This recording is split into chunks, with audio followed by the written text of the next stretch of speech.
പ്രിയമുള്ളവരെ എല്ലാവർക്കും നമസ്കാരം. മനോമയ ചിന്തകളിലേക്ക് സ്വാഗതം. ഇന്ന് നമ്മൾ മനസ്സിലാക്കുന്ന വിഷയമേ ഈ അന്ധവിശ്വാസത്തിലെ വാസ്തവം. അതെ, എല്ലാവർക്കും ഒരു ഇൻട്രസ്റ്റ് ഉള്ള വിഷയമാണല്ലേ.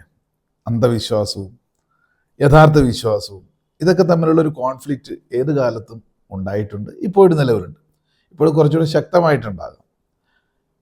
എന്നാൽ ഈ അന്ധവിശ്വാസത്തെ സംബന്ധിച്ച് യഥാർത്ഥ വിശ്വാസത്തെ സംബന്ധിച്ചും ഒരു തിരിച്ചറിവ് വേണം എന്ന് നമ്മളെല്ലാം ആഗ്രഹിക്കുന്നുണ്ട്. പക്ഷെ നമ്മളുടെ വിശ്വാസം ശരിയായ വിശ്വാസമാണെന്ന് എല്ലാവരും ഉറച്ചു വിശ്വസിച്ചിരിക്കുന്നു. മറ്റു പല അന്ധവിശ്വാസങ്ങൾ നിലവിൽ ഉണ്ട് എന്നറിയാം. അന്ധവിശ്വാസങ്ങൾ നല്ലതല്ല എന്ന് സമ്മതിക്കുന്നവരാണ് ബഹുഭൂരിപക്ഷം ആൾക്കാർ. അന്ധവിശ്വാസം തെറ്റാണ് എന്ന് ഉദ്ഘോഷിക്കുന്ന അല്ലെങ്കിൽ അഭിപ്രായമുള്ളവരുടെ ഒരു ജാഥ വെച്ചാൽ 95% ആൾക്കാരും അതിനോടൊപ്പം തന്നെ ഉണ്ടാവും. അന്ധവിശ്വാസം തെറ്റാണ്, പാടില്ല, അതിനകത്ത് കഥയൊന്നുമില്ല. എന്നാൽ ഈ അന്ധവിശ്വാസം തെറ്റാണെന്ന് പറയുന്നവരിൽ തന്നെ എൻ്റെ വിശ്വാസം ശരിയാണ് എന്ന് വിശ്വസിച്ച് പോരുന്നവരാണ്. അപ്പം എന്താ ഈ കൺഫ്യൂഷൻ വരാൻ കാരണം വെച്ചാൽ, എന്താണ് ആദ്യം അന്ധവിശ്വാസം എന്ന് യഥാർത്ഥത്തിൽ അറിയണം.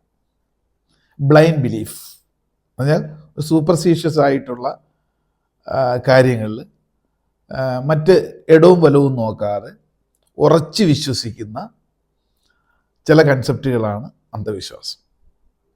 അതിൻ്റെ ശരിയായ വശങ്ങളെ സംബന്ധിച്ച് ലോജിക്ക് എത്ര ചിന്തിച്ചിട്ടും ഇനി ചിന്തിച്ചാലും മനസ്സിലായാലും നമ്മൾ അംഗീകരിക്കില്ല.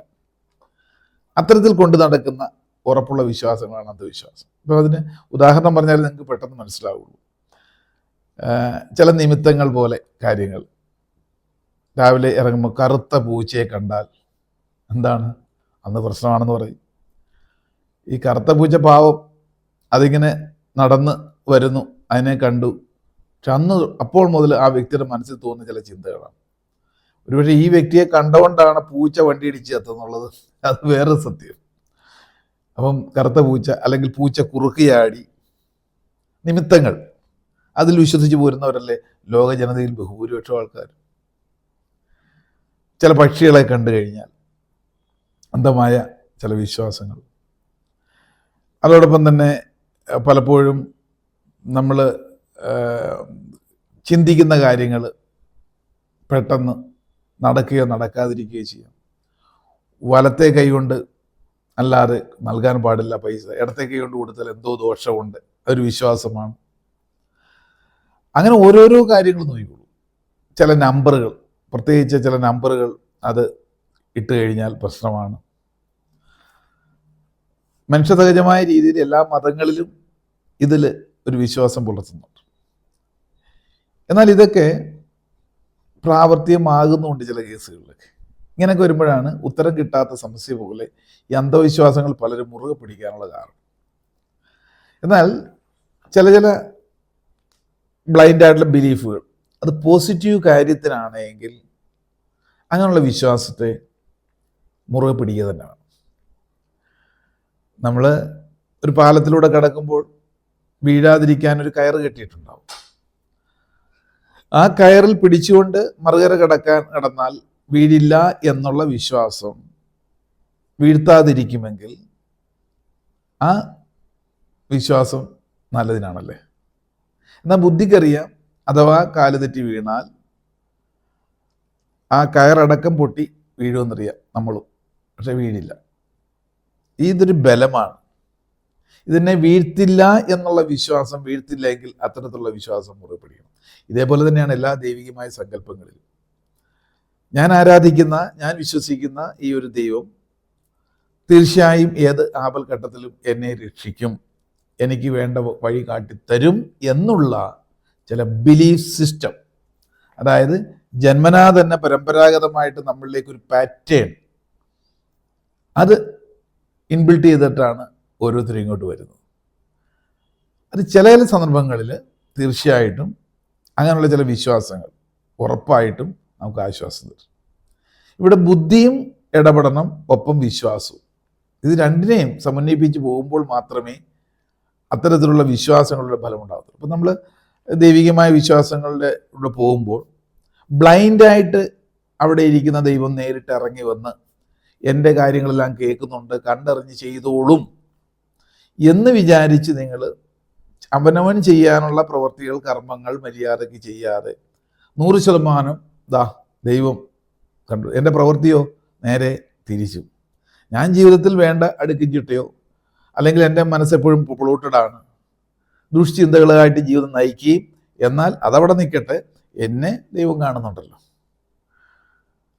അത് കണ്ടറിഞ്ഞ് ചെയ്തോളൂ, എൻ്റെ ദൈവം എനിക്ക് മാത്രമേ ഉള്ളൂ സാധനം, അതെന്നെ വന്ന് രക്ഷിച്ചോളൂ, എൻ്റെ കയ്യിരിപ്പൊക്കെ അവിടെ ഇരിക്കട്ടെ, അതൊന്നും പുള്ളി കാണുന്നില്ല, പക്ഷെ ഞാൻ ആഗ്രഹിക്കുന്ന പോലെ നടത്തി തരും. അല്ലെ എന്നെ ദ്രോഹിച്ചാൽ, എന്നെ വിഷമിപ്പിച്ചാൽ അതിനുള്ള തിരിച്ചടി കിട്ടും, ഞാൻ ആരാണെന്ന് അറിയാമല്ലേ, അങ്ങനെയുള്ള അനുഭവം ഉണ്ടായിട്ടുള്ളൂ. ഇങ്ങനെയൊക്കെ കൊണ്ടു നടക്കുകയാണ് അന്ധവിശ്വാസം എന്ന് പറയുന്നത്. അപ്പം ഇതിനെ ബുദ്ധിപൂർവ്വം ഉപയോഗിച്ച് കഴിഞ്ഞാൽ ഏത് ബ്ലൈൻഡ് ബിലീഫിനെയും ലോജിക്കലി ഉപയോഗിക്കുക കഴിഞ്ഞാൽ ഫലവത്താക്കാൻ സാധിക്കും എന്നുള്ളതാണ്. ഇന്ന് ഈ ലോകത്ത് സംഭവിച്ചിരിക്കുന്ന സർവ്വ കണ്ടുപിടുത്തങ്ങളും ചില വിശ്വാസങ്ങളുടെ അടിസ്ഥാനത്തിലല്ലേ അത് മാനിഫെസ്റ്റ് ചെയ്യപ്പെട്ടത്. നമ്മൾ ഈ ടങ്സ്റ്റൺ എന്ന് പറയുന്ന ഫിലമെൻ്റ് കണ്ടുപിടിക്കാൻ തോമസ് ആൽവ എഡിസൺ എത്രത്തോളം പരീക്ഷണങ്ങളല്ലേ അന്നത്തെ കാലഘട്ടത്തിൽ നടത്തി. ഓരോ പരീക്ഷണങ്ങളും പരാജയപ്പെടുമ്പോഴും അന്ന് ലക്ഷങ്ങൾ മുടക്കിയുള്ള പരീക്ഷണങ്ങളാണ്. ഓരോ പ്രത്യേക മൂലകം കണ്ടുപിടിക്കും, അത് പരീക്ഷിച്ചിരുമ്പോൾ ഫെയിലാവും, പിന്നെയും ശ്രമം തുടരും.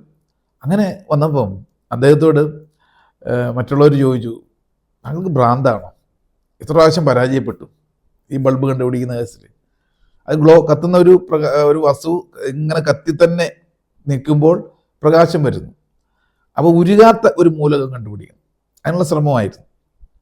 എന്നാൽ അതിലൂടെ വൈദ്യുതി കടന്നു പോവുകയും വേണം, എത്ര ചൂടിനെയും താങ്ങാൻ കഴിവുള്ള മൂലകം.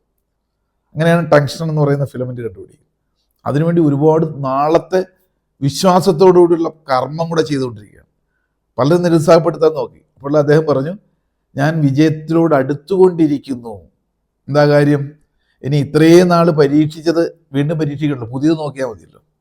ഉള്ളിലൊരു വിശ്വാസമുണ്ട്, ഇന്നല്ലെങ്കിൽ നാളെ ഞാൻ ലക്ഷ്യം വെച്ച് നേടും എന്നുള്ള ആ വിശ്വാസം തീർച്ചയായിട്ടും സക്സസ്സിലേക്ക് എത്തിക്കും.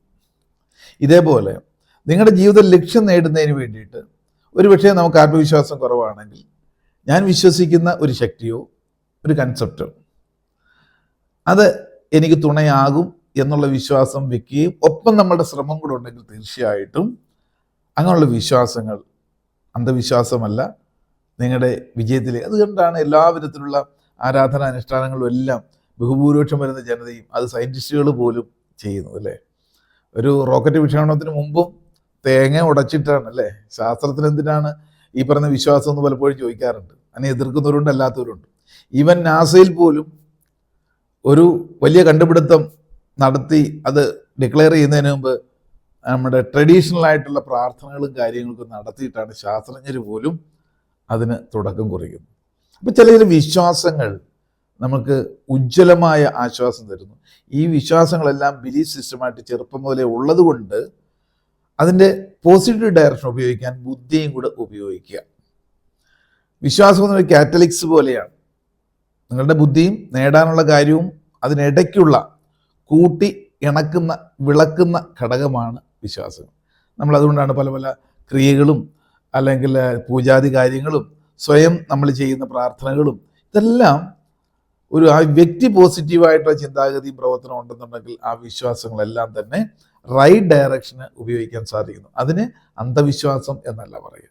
എന്നാൽ താൻ ഇതിനെപ്പറ്റി യാതൊരു അജ്ഞതയില്ല, അറിവുമില്ല, പിന്നെയോ തൻ്റെ മൂല്യങ്ങളും തീർത്തുമില്ല, ഏതെങ്കിലും ഒരു ശക്തി ചെയ്തോളും, അല്ലെങ്കിൽ മറ്റുള്ള ആളെ ഉപദ്രവിക്കാനായി ഞാനിത് ചെയ്താൽ അവർക്ക് അതിൻ്റെ അനുഭവം കിട്ടിക്കോളും എന്ന് വിചാരിച്ച് കൂടോത്രങ്ങളും പൂജകളും ഒക്കെ നടത്തുന്നവരുണ്ട്. അതാ ഇവരുടെ ഒരു വിശ്വാസം സംഭവിക്കുമായിരിക്കാമെന്നുള്ളത്. പക്ഷേ ഇവരുടെ മനസ്സിൽ ഹൈ ഇൻറ്റൻസ് ആയിട്ട് കൊണ്ടു നടക്കുന്ന ഈ വിശ്വാസം അവരിലേക്ക് തന്നെയാണ് ഇത് ബാധിക്കുന്നത് എന്നുള്ളതാണ് അടിസ്ഥാനപരമായിട്ടുള്ള ഒരു സത്യം. അങ്ങനെയുള്ളതാണ് അന്ധവിശ്വാസം എന്ന് പറയുന്നത്. എന്നാൽ വിശ്വാസങ്ങളെ രണ്ട് രീതിയിൽ നമുക്ക് കാണാൻ സാധിക്കും. അന്ധവിശ്വാസമുണ്ട്, ശരിയായ വിശ്വാസമുണ്ട്. അപ്പം അന്ധവിശ്വാസം എന്ന രീതിയിൽ ചെയ്യുന്ന പലതും പോസിറ്റീവ് ഡയറക്ഷൻ ഉപയോഗിക്കുകയും ചെയ്യാം എന്നാണ് അർത്ഥം. ചിന്തയ്ക്ക് വിട്ടുകൊണ്ട് ഇന്നത്തേക്ക് നിർത്തട്ടെ. നന്ദി, നമസ്കാരം.